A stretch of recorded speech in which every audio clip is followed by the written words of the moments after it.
Hey everybody, welcome to This Week in Goldmaking. Let me get to the first. Okay, so our chart here this week lost a little bit of gold, but most of my expenses have been the quartzite crystal. So I've bought a total of 315. I accidentally sold 51, which maybe not accidentally, but they were for a profit from what I paid for them. But I think I ended up buying them back for for more. But I'm trying to come up with a how to value them. The thing is the prices are declining. Um, and we'll see, like here, somebody's just posted two, so I'll buy those. I've been trying to average down my price uh, as I go, and I imagine these things are going to be, it used the earlier um, in the week or a couple weeks ago, I bought the entire everything on the market, and that was about 400.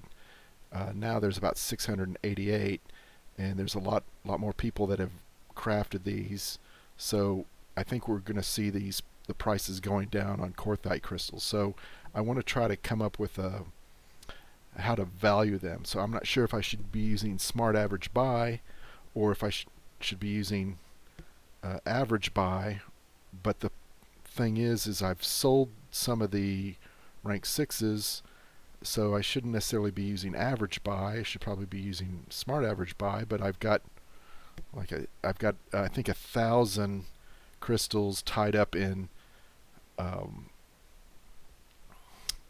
uh, in rank sixes that I've already crafted. So actually, now that I think about it, I might be moving more towards the smart average buy, because that's just going to reflect what the current price should be. So, but like right now, I'm averaging the two numbers. I'm averaging average buy and smart average buy, and that's why you've got like a 2,700 there. So I think I might move to a smart average buy on that, and that might just continually just try to buy some every time they drop down lower.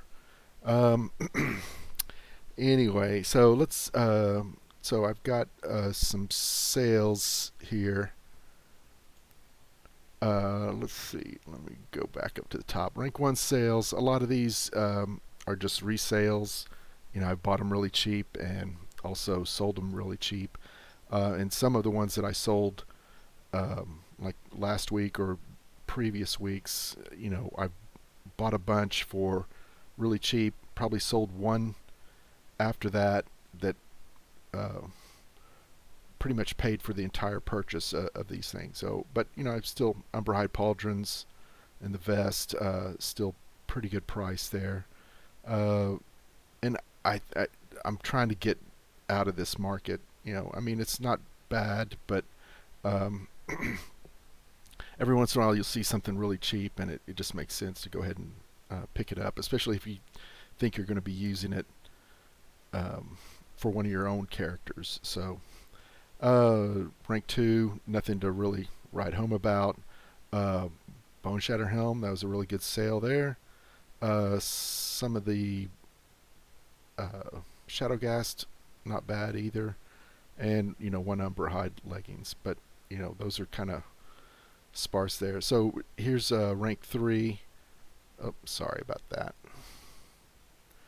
Not bad. And a lot of these still are probably resales or flipping, except maybe the Bone Shatter gauntlets. I think I've sold quite a few of those. I've noticed people have been buying those, and for a pretty good amount. I think I'm one of the few people that's actually listing them right now. Um, Not bad. So rank 4, I think I separated this out a little bit. Sorry about that. Let me make this screen a little bigger. Um, Not much as far as Bone Shatter. I don't really make. So I only make two of the Bone Shatters, the vest and the waist guard.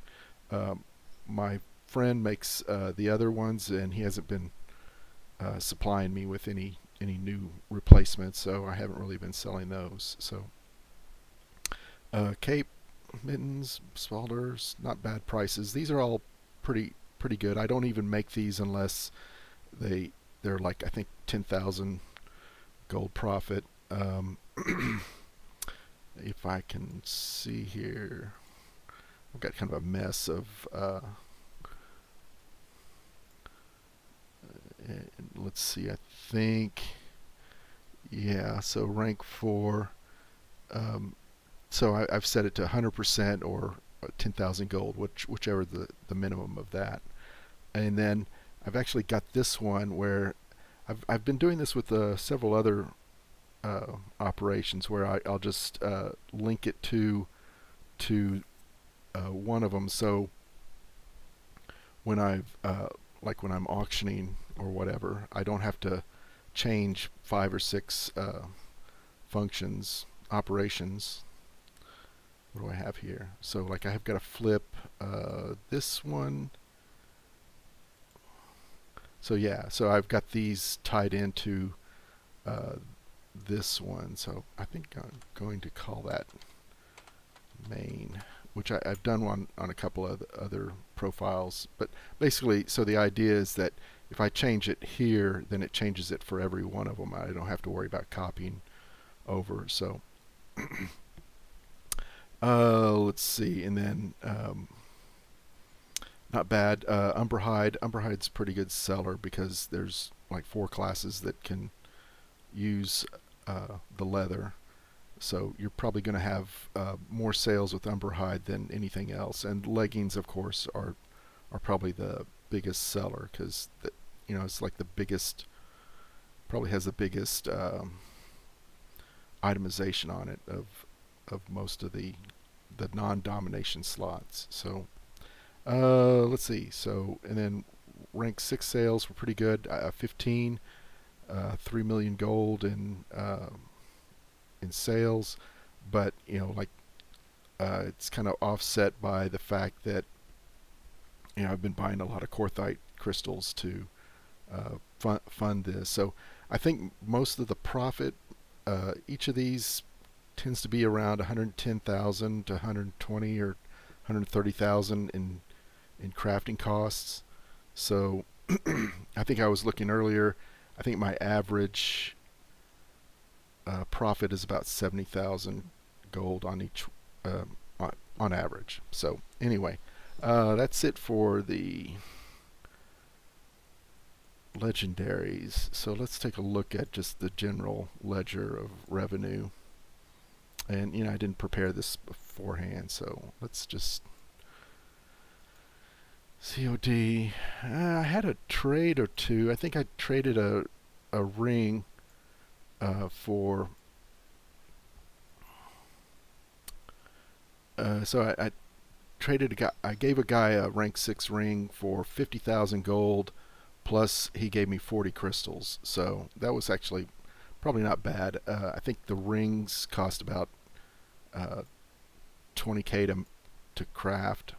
So I mean, is and I'd probably even do it for less. But anyway, so a lot of these sales, uh, you know, legendaries are still the biggest sellers, and they do generate huge numbers. But you also have to realize that there's a cost, the crafting cost behind these is also very very large too. So I think I was looking maybe about 2 million gold in crafting costs, whereas maybe make 4 million gold in sales. So I mean that's still worth doing if you've gotten to that point.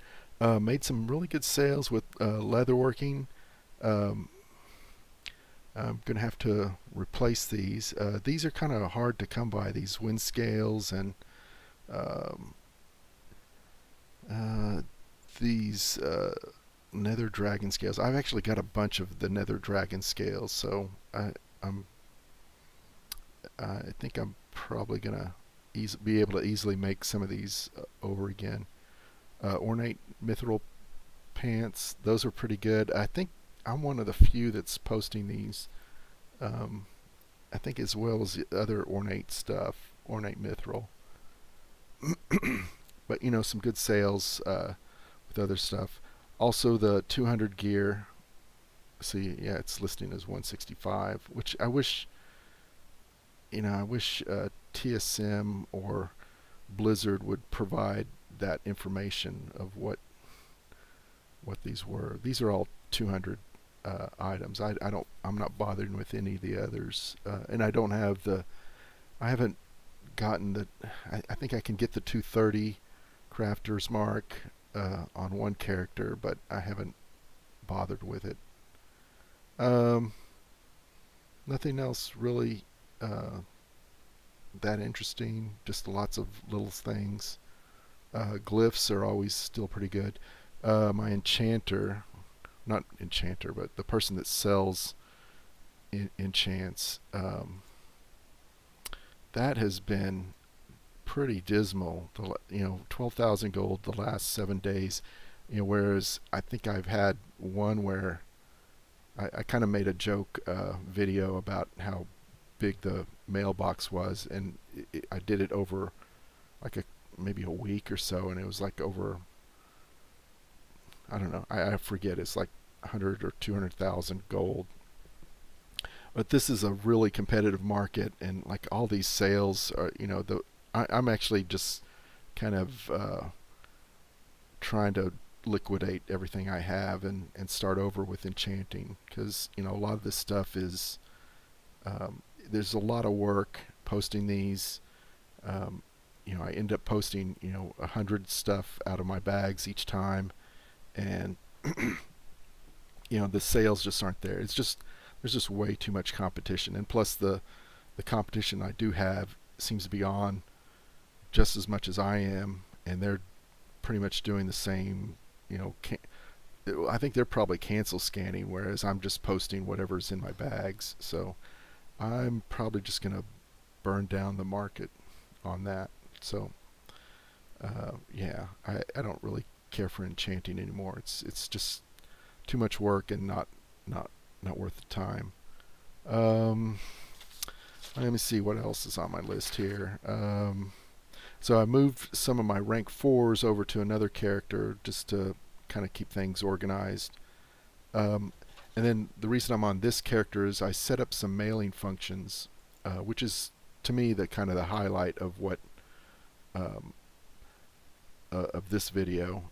So what I want is I want certain characters to get certain like either, so like my paladin, I want crit and haste food. I want a flask, and I've got so my flask group here. I've got a potion of hidden spirit, shadow core oil. I need to put like embalmer's oil in there as well, but not every character needs it. So I'm setting up some stuff here so that I actually send basically refill characters' bags based on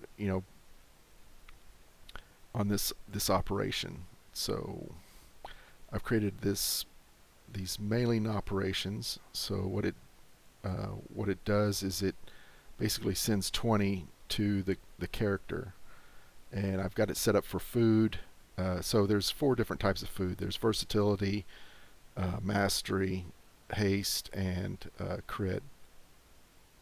So and actually mailed some stuff over here so I could show you an example. So I've got it set up. So all you do is let me go ahead and collect those. You go to here. So I've got an alchemy group. That's where all the potions and flasks and stuff are, and the cooking group, which is all the food here. So it should send stuff over to that character. So I believe I had it set up for Ezreal, and so it sends 10 to whatever. So it pops them up to the amount that they need, and I think they use versatility food. So Ezreal has 20 now, 5 in the mail, none there. Went ahead and sent 10's on the way there, and probably none of this. But flask 20 with 4 in the mail. These are all stuff you're going to use like in Mythic Plus and or raids or dungeons and stuff. So you're always going to want to have some shadow core oil, or some sort of something. So it's pretty easy to set up. Um, you mainly need to have the group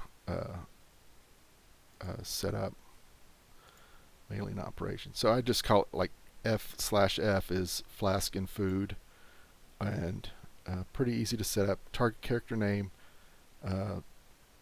Keep this amount in the bags. I don't. Um, yeah, I should probably set that to 20 as well, um, but basically it just sends 20 to whichever characters listed here, and then I add them to the different groups for uh, you know depending on the food or what they want to get. Um, I have noticed that every time I seem to add a group here. So here, let me do this. Let's call this embalmer's oil. All right. So what I found is whenever I go in here to crafting, whatever I had last set up, close that. So when I go to the TSM groups, well, so I added alchemy, so it automatically selects this new group, which is, I think, different from the way it was originally, because originally you would add a group, you'd do a restock or something like that, but it wouldn't actually have the new group selected. What I found is usually I'll come in here, click that. If the restock selected groups doesn't disappear, then I'll deselect everything and then select what I want to restock. That's my only beef with that, but still a great tool. I gripe a little bit on this channel about some things that aren't quite perfect, but it's still an awesome tool. So anyway, I think that's it for this week. I did have some, let's see, I have a note here for so one thing I notice a lot is, and maybe we can see if I can find it here. Let's, sorry, my slow. I want to do just alchemy. Okay, so hopefully maybe we can find something here that's just ridiculous. File obfuscation. Sorry, I can't pronounce that. So somebody's gone out there and they've driven up the market price, and they're just posting things really ridiculously high, probably more so than what the item is worth. Same thing with this. This is probably way too high. Although maybe I ought to create one just to screw with them. But anyway, you've got a number of these things. So what I have started doing is, instead of, it almost makes, the problem that it causes is that you basically, DB market becomes unusable, because you've got these people that are posting at like really, really high prices, and it's in markets where there's maybe not a lot of movement, so there's not sales going on all the time. And after a while, if it sits out there for 2 or 3 days, now all of a sudden your DB market is just way out of whack. It's 400,000 when it should be more like 10. And I've noticed that a lot in the food stuff, food reagents. So what I've done, and I'm pretty sure I probably talked about this in another video, but I repeat myself quite a bit. So anyway, I've created this my DB market, and basically what you're doing is you're taking the minimum of DB market. I'm using 1.7 of the market value average. So the idea is that if the regional market average is within the DB market, fine, you probably take DB market. But if it gets way out of whack, then you're gonna kind of limit it by what the region is pricing stuff at. So, and then in a lot of my functions, I think like my what is it, my basic average. So instead of DB market there, I've got my DB market. I've got DB region market average, and I average in these other ones. So if DB market is out of whack, this kind of pulls it in a little bit to be more in line with what things should be selling at. So I think that's it for this week. So anyway, if you have any questions or comments, anything, just let me know. I'm usually take a look at comments all the time. So, or every once in a while, I'll see if anybody's commented and answer your questions. So I hope y'all have a great weekend. Take care.